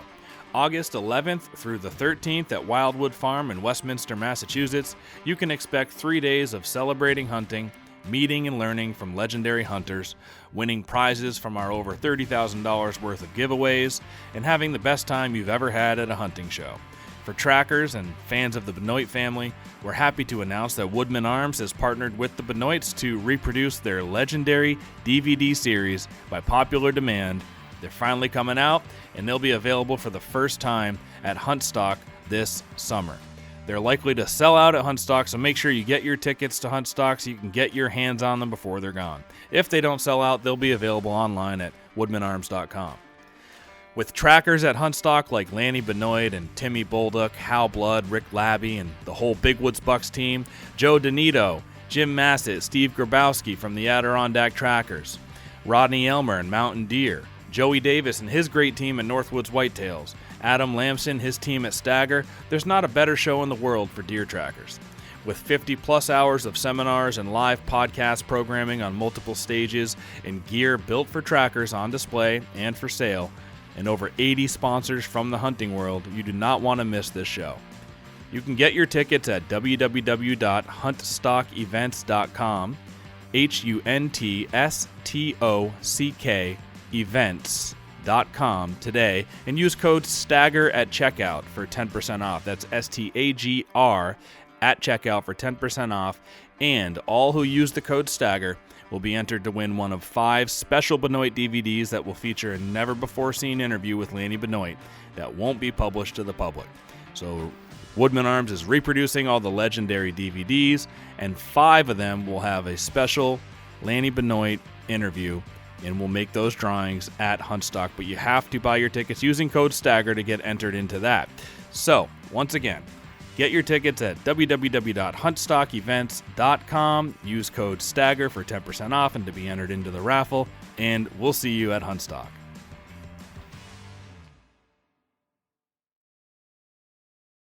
Living up in altitude like you are now, I mean, you could probably come back to Maine and kick some serious chasing bucks bucks down. now. But it'd probably be boring Yeah. compared to what you're doing now. It is a different world out here. Yeah. We have a lot of mountain lions, a lot of wolves. The wolves we're getting under control. Yep. And then deer hunters too. So our deer they're really not very nocturnal. Like I've had certain bucks. The only time I got a daylight picture was maybe one in July, a velvet picture, and then one in December.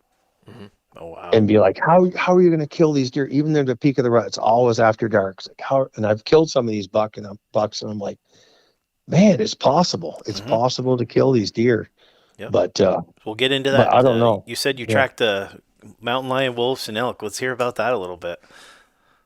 Well, I haven't. I've been. I always buy a mountain lion tag, and since I've been out here 7 years, full time, and there's a lot of years like this year I didn't find a track big enough because I know what size tracks to look at, for a big tom, and but I just have bad luck. I get on a real monster, and say it's like high elevation, and get on it, and it goes down below the snow line.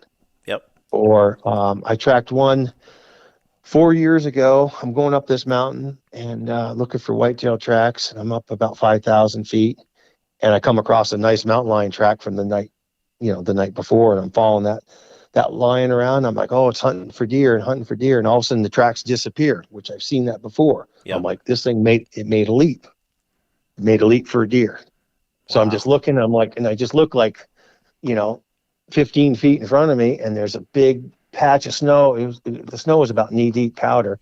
It was all matted down like 20-foot circle where it had landed on a deer. The deer was probably laying there sleeping, and it choked the deer out, and then it dragged it down the hill. Wow. I'm like, I wonder and then it walked back up where it dragged it. It was a couple of drops of blood, and it walked up the mountain past that. I wonder what it killed. I went down there. It was a 6x5 whitetail. Wow. No kidding. 145-inch buck. I ended up recovering the rack, and it was a good buck, 190, 200-pound deer, which is big for here. Fully mature deer, covered a little snow on it, and I'm looking at it. It's still warm, blood coming out of its nose, and its nose was kind of crushed. I think it suffocated the deer by crushing it, grabbing it by the nose with its mouth, and but it was an epic struggle. I mean, they matted down this whole area. So I went to tracking this lion, and it was nice old growth, which I could see 100 yards. And I jumped it up. I didn't see it, and it immediately ran over to the next block of timber, which was logged maybe 15 years ago, and they never thinned it, so it was like really thick. I had to crawl through there, and cats are small; they can just slip through. So I, put my hoodie on and my scope covers, and it was a square mile of just hell. And I finally ran that cat back out into the old growth again. And then now I'm like, I even got up above it, and it was dragging its belly, so you could just see this trough in the snow. And I'll take my scope and go ahead of it, and that cat would always see me. I couldn't. It was so canny. Wow. Cunning, and then we'd go back into that dog hair, and it was just like that all day long. And then at the end of the day, it ended up back near that kill again, and I gave up. You should have took some of your own advice there on the Benoits and sat right on that carcass. I know. I did go up there. I went up there a couple of days after that. But then I'm thinking of the track. I'm like, well, I have seen a lot bigger tracks than that. Some of them are scary. Like a cat would probably be 200 pounds, but this was a decent cat, I go back up there and to cut off the antlers, and the cat had been eating on on the carcass. And then I saw another spot just below it, like 30 yards below it, where the cat rolled around with something else. I go, did it kill something else here?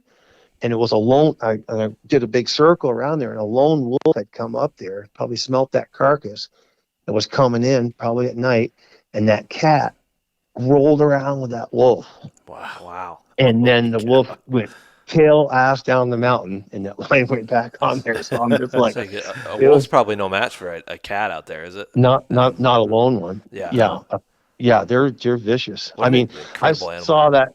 Yeah, they take down elk and stuff, and they hook their claws in, and then they just usually grab them by the throat.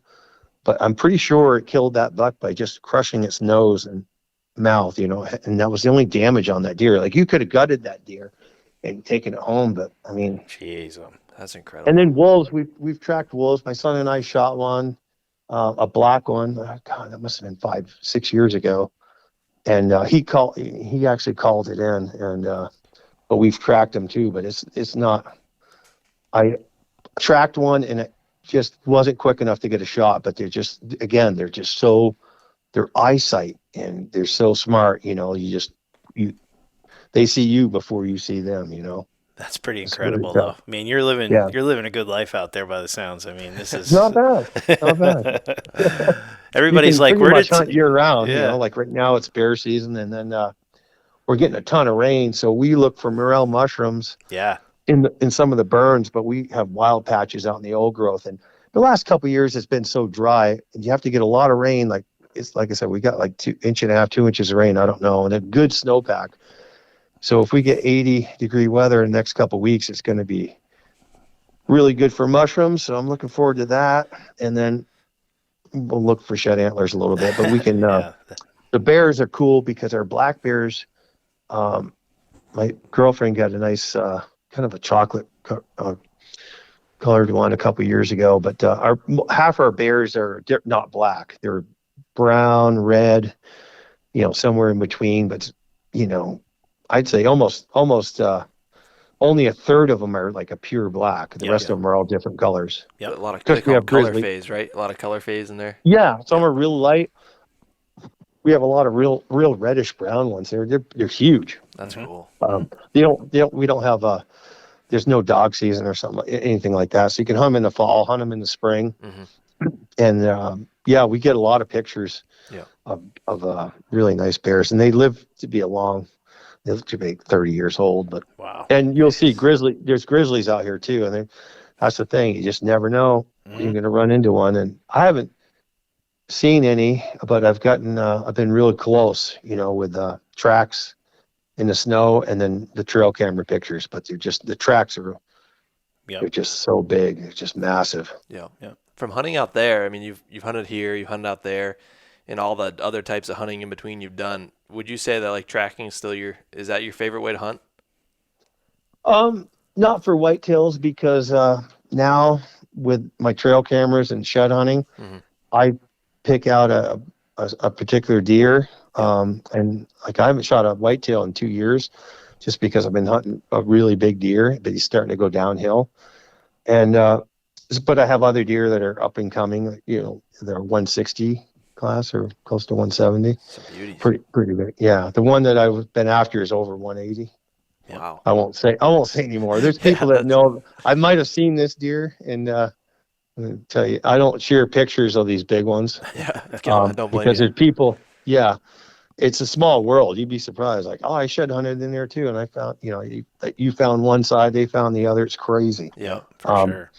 But no, I did track that deer. I don't know what their track looks like a lot of times, and a lot of times there's 4 or 5 bucks that are in that age class that have the same size track. Mm-hmm. A lot of these western deer, their feet are a lot smaller than the Northeast. Yep.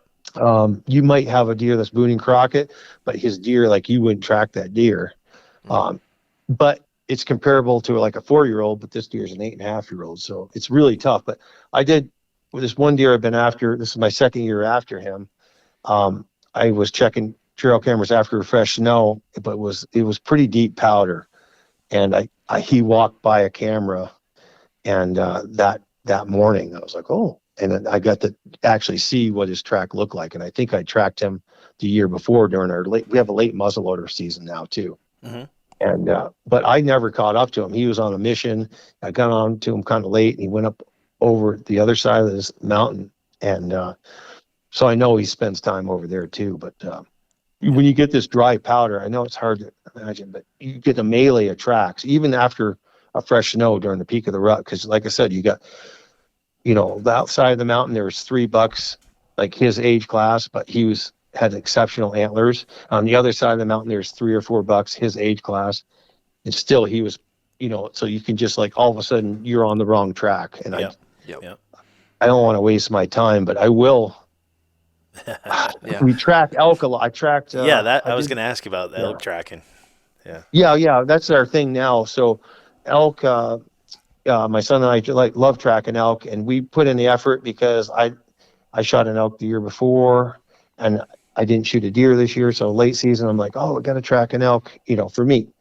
And, but we like nice bulls, you know, 5-6 points. Mm-hmm. And, so my son, we tracked together. But it was late season. And so with elk, it's all timing too. Like, if you track an elk out here, you want to do it like in October when our season opens, rifle to about November 15th or 20th.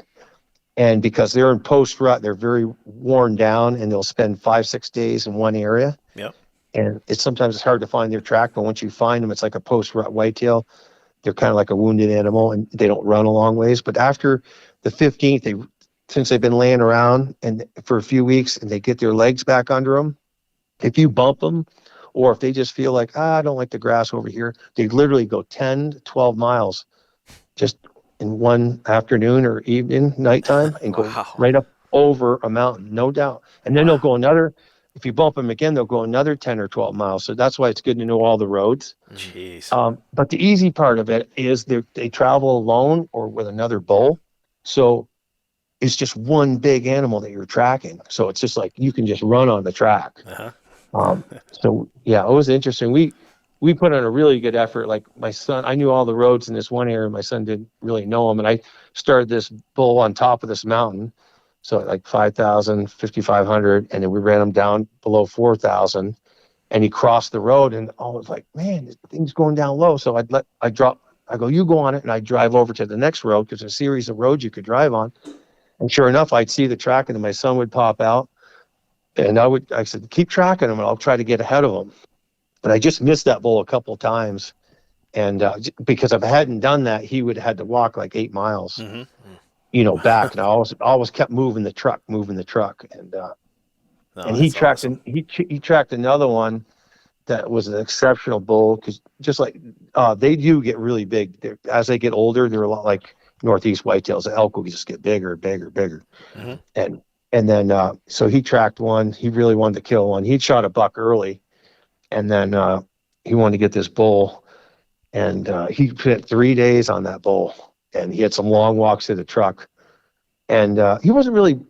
He might have bumped it a couple times, but it was just like I said, they just wander. Yeah. And it takes a long time to catch up to them. And Oh, man. but yeah, and when you see one, it's like, man, it's amazing. Oh, yeah. And you shoot one, they're just like they're so big. Yeah, it's probably And- hard to think about Northeast hunting after you've been doing that for a lot of years. You ever have plans of coming back out east and doing some hunting or no? I've been out here. This will be 7 years full time. I haven't been back to visit at all. Wow. Yeah. I don't have. Why would you? I know. I'd like to miss my family. Well, I'm getting married in June, Yeah. so I got some of my family I haven't seen in 7 years. They're coming out. I'm going to show them. Yeah. Show them around. And my brother comes out here hunting when you have to draw a tag. So him and his friend have been coming out here, and Bruce Merrill comes out here when he draws a tag, and Eric Daly. Yep. So sometime last year was just me and my son in the wall tent. Some years we have like 7 or 8. We have 3 wall tents we set up, Oh wow. and it's a lot of fun. It was boring this year, you know. Yeah. We just shot that one. Devin shot that one deer. But yeah, you have like 5 tags in your pocket. You have a bear tag, elk tag, deer tag, wolf tag, mountain lion tag. So yeah, it's 5 big game Wow, tags. that's awesome. That's Wow. just over the counter. You know, you can get other stuff too. Yeah, I got to think. I mean, back in the day when you were doing, the filming with the Benoits and making your movies and stuff, was the hardest part of doing that giving up your season to like make the movies? Yeah. I was gonna say because you're an avid hunter just like they are. So Yeah. that's got to be difficult for you, Well- was it? Yeah, and I could have dropped what I was doing with my rock quarry. I ended up selling it in 2015, but I remember in 2003, and I was doing stuff with Sports Afield. They go, "Hey, you can work with us, as a freelancer, and you can travel the world. We want you to be a big game videographer and stuff." And I'm just like, man, I went on a few gigs with them, and it was awesome going to Alaska and all over Canada and stuff. And I did a bow hunt with them in Iowa, and it was pretty cool. But it's like living out of a suitcase. My son was pretty young at the time. And I was like, man, I don't know if I want to turn this into a job, because it was kind of stressful, can be, and traveling. Yeah. And then with the Benoits, I'd give up a month of my time, and I missed a lot of hunting. I remember going to Ontario because I went up there a couple years before they did. And then that's why I said, man, this is a great place to go. But then I couldn't hunt there because I was filming with them. And then sometimes I'd film to the 15th and I wouldn't get out to maybe Montana or Idaho to the 16th or 17th of November. And that's when half the rut's over. Mm-hmm. So yeah, I mean, that's part of the job and the sacrifice. And it made me like really pound down and say, hey, if I only got a week to hunt, I'm going to spend every waking moment, utilizing the snow, or Yep. if there wasn't snow, or just spending all day in the woods. But people, I had the opportunity. They wanted me to move to Colorado. They were actually based, the company I was working for that did that show, Sports Afield. They ended up doing, I think they're Orion Multimedia. They ended up doing like 11.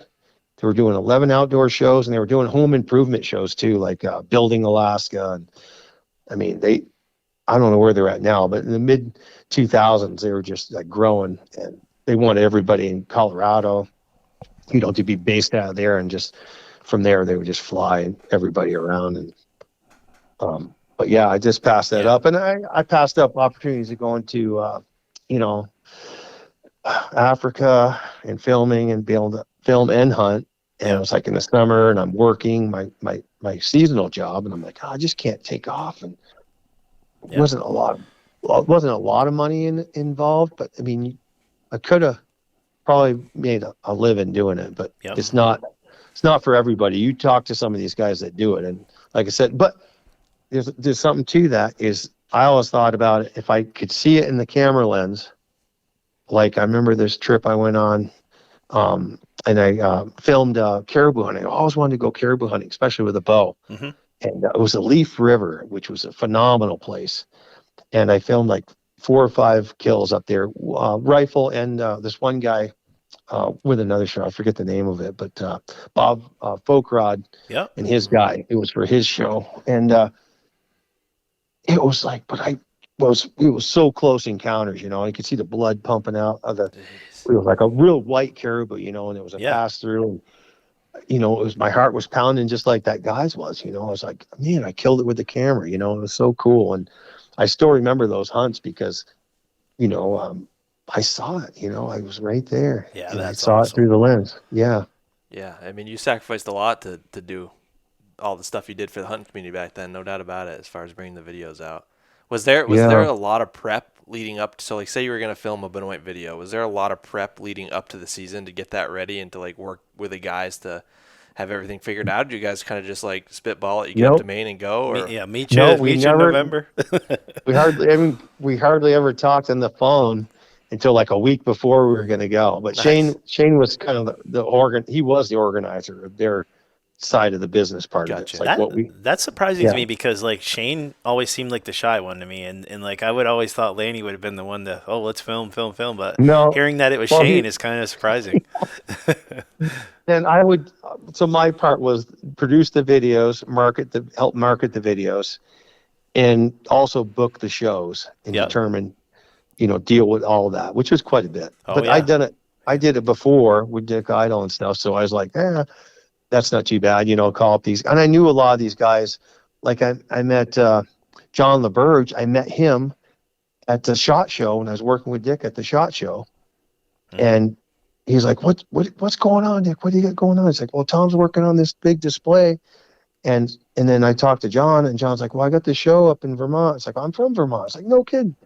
So this was in the late 90s, and it was like, it's so weird because it was all interconnected at the time. Like if I hadn't done that show, I probably wouldn't have met the Benoits because I wouldn't have met Craig Jakes. You see what I mean? Yep. Raw was just like one little fork in the road from, and I was working on a video at the time, but it's like, I don't know. I'm so glad that I took that fork, and it's like, Oh, for sure. Well, we're all glad. yeah. So, yeah, it's like you guys are doing, like doing clothing, right? Yep. Oh, yeah. And that's a big deal, It's like, wow, you see a niche in the market and it seems impossible, but then, okay, so you just dive ahead and you do it. So now you're just finding ways like, how can we make this? Who's going to do this? And you just meet certain people and that's how you go about it. That's For true. sure. For Definitely. sure. Yeah, we've gotten to meet a lot of great people through the podcast and doing the business at trade and going to trade shows and stuff. So, And we're a year and a half, a little more than a year and a half into it, and it's just keeps growing by leaps and bounds, and we keep thinking up new ideas, and it's just a lot of fun, the whole process. But Yeah. But I'm sitting here looking at all your videos here, and Yep. what one's your favorite? I mean, the ones of all the ones you produced. I remember just a quick aside, the Public Land Whitetails. Is that the one you guys were actually using an old car as a ground blind? Yeah, the first one we did. Yeah, that was awesome. I love that video. Yeah, that was a real deal. I should have shot that buck. I was like, we didn't get a deer that season. That was crazy. Oh, really? That was a nice buck. What was your favorite Benoit video that you made, as far as the whole? Yeah, I'm trying to remember the name because I remember that one. I was like, man, it's gonna be really hard to top this one. It was just incredible. I think we put two seasons into that. Yeah. It would be. So the first one was Tracking with the Benoits. The second one was Tracking with the Benoits 2, and then Hunt Harder, Not Smarter.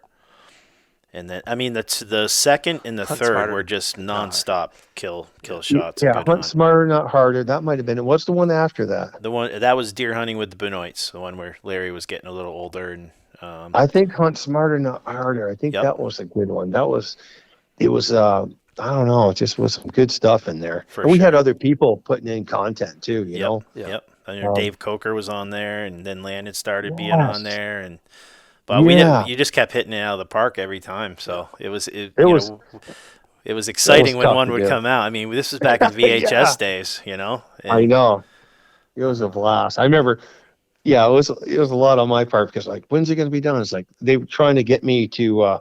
So we take a previous season that would be in a can. Yep. So we do like a seminar tape. So most of that would all be edited, and then they would take. Okay, this year if we get enough kills, we can get another tape, right, Tommy? It's like, yeah, maybe. I don't know. We'll have to see. So we'd get back. It'd be December when I would get back, and then of course you got Christmas and all that, and I would have to put out a seminar tape for the Yankee show. When is that? Like mid-January? Yep. And you'd be like, can you get another video? And I never could quite pull it off. And I'm just thinking like, man, like David Blanton. I was like, I used to meet those guys at that SHOT Show and stuff. I was like, when do their videos come out? It's like, they don't come out till springtime. Yep. There's a reason for that. Oh, yeah. Because they have to spend all winter taking all that footage and going through it. Plus, you're doing shows too.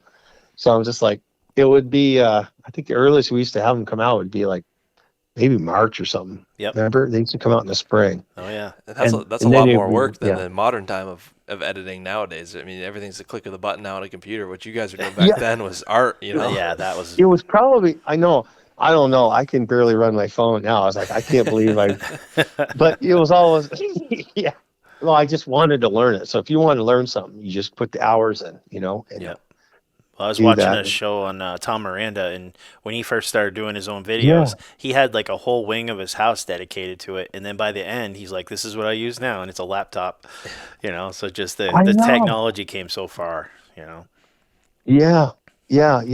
He started out like doing trapping videos and stuff. It's pretty cool. Yep, Yeah. for sure. But No, yeah, I think, yeah. these are my cherished possessions here. I got them all in front of me, and Adam's not allowed to touch them. And I don't know many people that have all of them, and I have all of them. Well, listen, here's the thing. I don't know, but there's some event going on this fall, September. Ron Bushy called me a couple of times. He wanted me to come in September, but I'm going to be archery for elk. Yep. But I'm going to donate some old videos and maybe some magazines. I got some real old ones in the 70s. Oh, that's cool. I might donate some stuff. I know my son wanted some of that stuff, but I've got quite a few old videos, but I don't have them all. Like I've got like 25 of like the first one or the second one. It's just leftover inventory. Yep. And still in the package, you know. And I got some old VHS ones and. Oh man, all kinds your of- phone's gonna get blown up if you keep talking. Well, I'm thinking about in the wintertime put them on eBay. There you go. Yeah. And I don't know what they'd go for, but anyway, Lanny wanted me to take all the old videos and just put them in one package. You know, so you open up a cover, do a new cover, and there's like 5 discs in there. Yeah. And so I had a company from New Jersey all lined up, and then he's like, "No, we got to do another video like with sponsors and stuff like that." I'm like, "All right." So and I.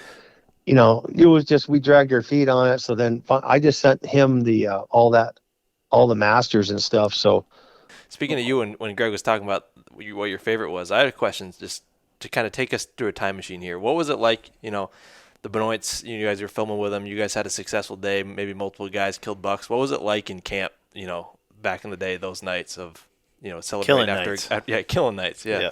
Killing days. We definitely cracked a few beers like that. Rightfully so.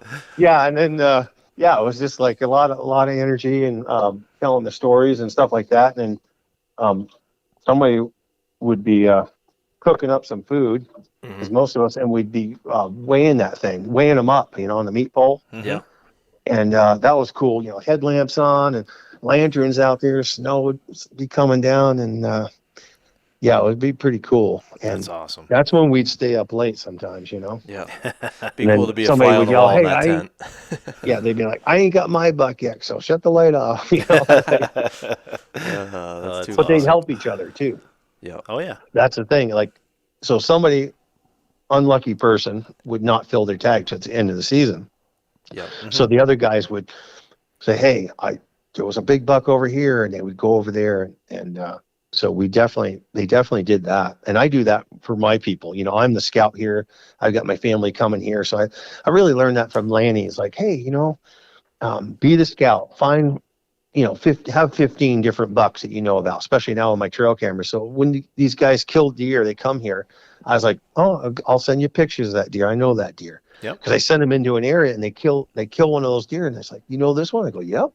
You go, "How old is he?" I go, we'll send in a tooth, and it's like an 8.5-year-old deer. It's like, "But he's only a 4x4. I go, "That's an old deer. He's a fighter." I said, "Just because he only scores 120 inches doesn't mean anything." I says, and sure enough, I send in the teeth, and I get the results. It's like, "That's an 8.5-year-old deer. That's an old deer." Oh man. And but I send them a series of pictures. You know, now I'm putting them in folders on my phone, so in deer camp I can just pull it out, and it's like, you know. So when I get cell service, I send it to them. Yeah, it's cool, you know, and it's just helping people. And I don't always send them into my best spots. You know what I mean? Yeah, that's fair. That's fair. Hey, did you Sometimes. remember that hunt with Lane where he hit one, and then it snowed a bunch, and he ended up hitting in the liver and finished it off the next day. Were you filming that one?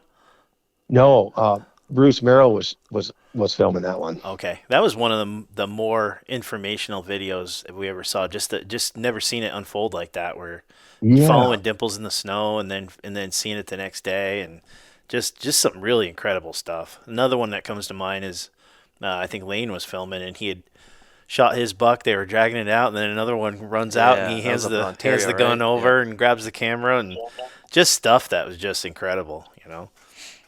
But sorry to interrupt you. I keep interrupting you.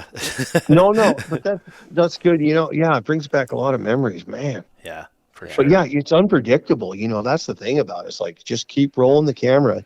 And, you know, a lot of the guys didn't do that. You know, they just thought, you know, just to kill or this and that. Like, well, a lot happens before that, you know? Oh, yeah. Yeah. So it's a good storytelling. That's what I always say, you know, tell a story. Yeah. Well, I think you need to start filming again for yourself, because it sounds like you've got quite. I mean, you have quite the adventure going on. If you need help editing, we're available. I know. I wouldn't mind. You know, I wouldn't mind being a part of somebody's podcast, or even multiple ones, where I carry a little camera around with me. I mean, I don't know if I get the kills and stuff, but I mean, get interesting stuff. Yeah, definitely. Well, you got a voice for radio too. You're doing really good on this podcast. You get a great voice for podcasts. And, thanks. Yeah, you're doing really good. So, what I've learned, I can tell you this right now, after 45 years of hunting whitetails and stuff, and I've been out here hunting this country for 30 something years, almost 35 years. I'm learning more about the behavior of these deer, because I'm scouting year round. I'm using the trail cameras and everything. Mm-hmm. And it's still, each deer is different. Every deer has a personality. Some of these deer live and die in 2 square miles. Some will have 8 square miles. You know, they're just all a little bit different. And to try to figure out one deer it's fun for me. You know, that's why I get into it's so much fun. Yeah, it can be. Yeah.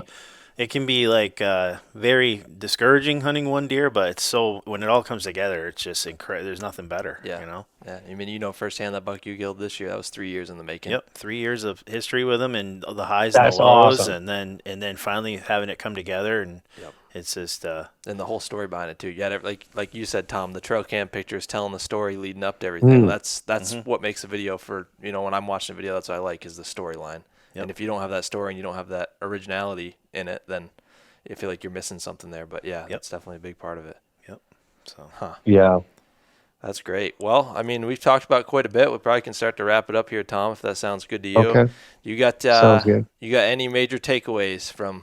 You got like one last one. What would you say the most memorable hunt you've been on the Benoits with? What's the one that comes to mind?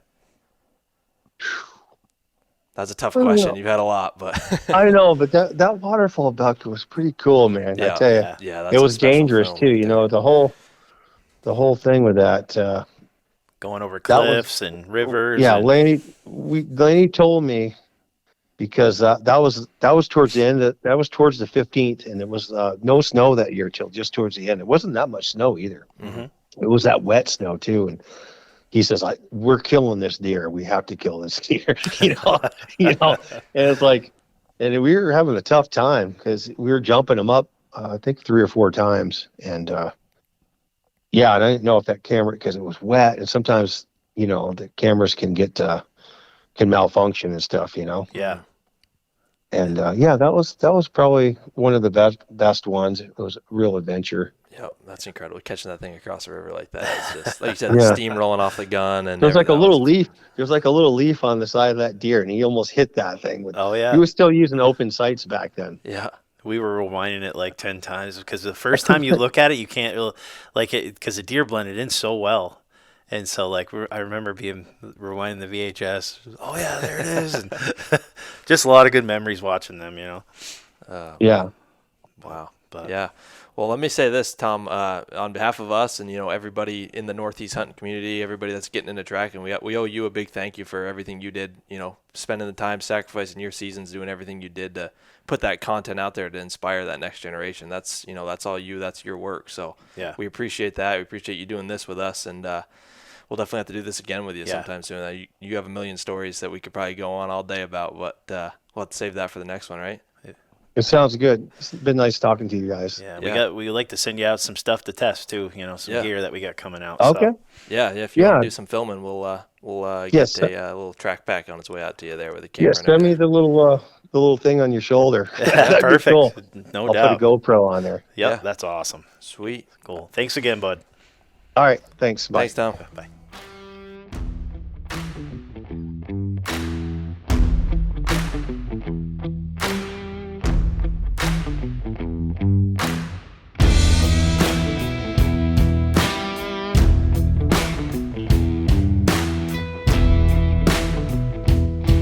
You're listening to STAGR Cast, brought to you by STAGR Gear.